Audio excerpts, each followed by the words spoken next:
موضوعي مالیه.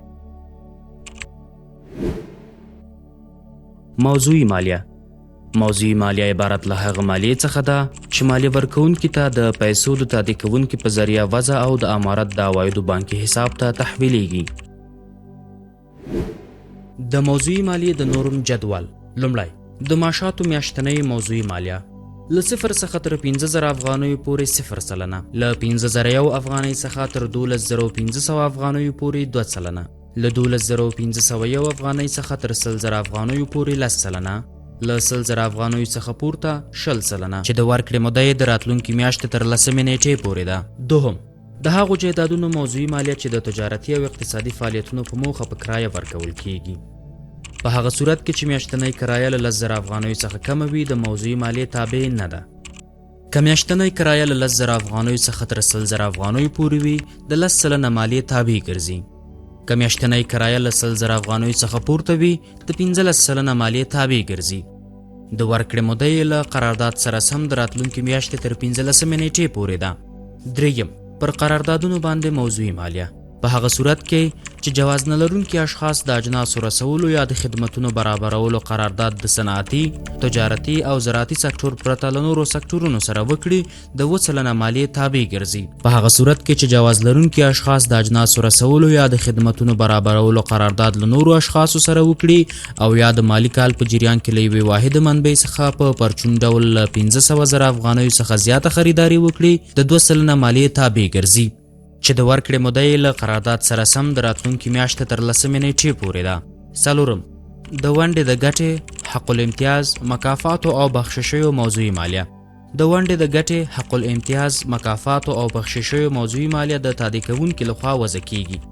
د یادې مالیې لپاره نورم 20% ټاکل شوی دی. د ورکړې موده یې د راتلونکي میاشتې تر 10 نیټې پورې ده. مثال: احمد په میاشت کې 1,10,000 افغانۍ معاش لاسته راوړي چې د هغه د معاش موضوعي مالیه په لاندې ډول سنجول کیږي. تر 15,000 افغانۍ پورې معاش د مالیې تابع نه دی.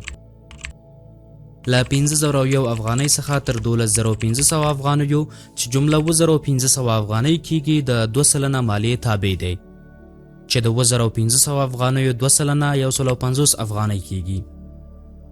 له 12,501 افغانۍ څخه تر 100,000 افغانیو پورې چې جمله 8,500 افغانۍ کیږي د 10% مالیې تابع ګرځي، چې د 8,500 افغانیو 10% 8,250 افغانۍ کیږي. له دې رقم سره 150 افغانۍ جمع کوو چې تر 100,000 افغانیو معاش موضوعي مالیه 8,900 افغانۍ کیږي. له 100,000 افغانیو پورته معاش د 20% مالیې تابع دی. په دې مثال کې چې احمد 1,10,000 افغانۍ معاش اخلي، 10,000 افغانۍ تر 100,000 پورته رقم دی، چې د 10,000 افغانیو 20% 2,000 افغانۍ کیږي. د دې لپاره چې د احمد د یوې میاشتې د معاش موضوعي مالیه معلومه کړو، 4 واړه کټګورۍ سره جمع کوو چې جمله 10,900 افغانۍ کیږي. یعنی احمد باید هره میاشت له خپل معاش څخه 10,900 افغانۍ مالیه تحویل کړي. پر کرایه باندې موضوعي مالیه. که چیرې د جایداد میاشتنۍ کرایه له 10,000 افغانیو څخه کمه وي، موضوعي مالیه یې نه مطرح کیږي. هغه جایدادونه چې میاشتنۍ کرایه یې له 10,000 افغانیو څخه تر 100,000 افغانیو پورې وي د 10% موضوعي مالیې تابع کیږي. هغه جایدادونه چې میاشتنۍ کرایه یې له 100,000 افغانیو څخه زیاته وي د 15% موضوعي مالیې تابع کیږي.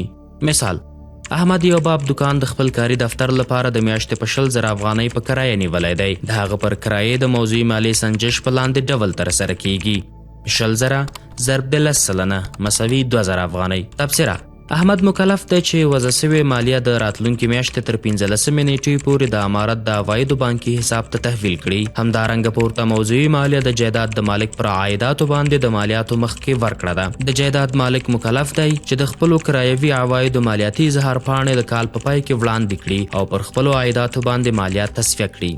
قراردادي موضوعي مالیه د تجارتي، زراعتي او صنعتي سکتورونو څخه بغیر هغه اشخاص چې جواز ونه لري او له نورو اشخاصو سره د اجناسو رسولو یا د خدمتونو برابرولو قرارداد وکړي، پر عایداتو باندې د مالیاتو په عوض کې د 2% ثابتې مالیې پر ورکړه مکلف دي. که چیرې جواز لرونکي اشخاص د اجناسو په رسولو یا خدمتونو برابرولو کې له نورو اشخاصو سره قرارداد وکړي، د 2% قراردادي موضوعي مالیې تابع ګرځي یا د مالیې مخکې ورکړه ده او پر نورو مالیاتي مکلفیتونو کې د مجرایي وړ ده. مثال: کریم چې یو جواز نه لرونکی شخص دی د یو ښوونځي د جوړولو قرارداد یې له پوهنې وزارت سره په 1500 زره افغانۍ کړی دی. د نوموړي شخص موضوعي قراردادي مالیه په لاندې ډول سنجول کیږي: 1500 زره ضرب د 2 سلنه مساوي 15 زره افغانۍ. تبصره: په پورته مثال کې د پوهنې وزارت مکلف دی چې د پیسو د حوالې د اجرا کولو پر مهال قراردادي موضوعي مالیه وضع کړي او د راتلونکي میاشتې تر 10 نیټې پورې یې د امارت د عوایدو بانکي حساب ته تحویل کړي.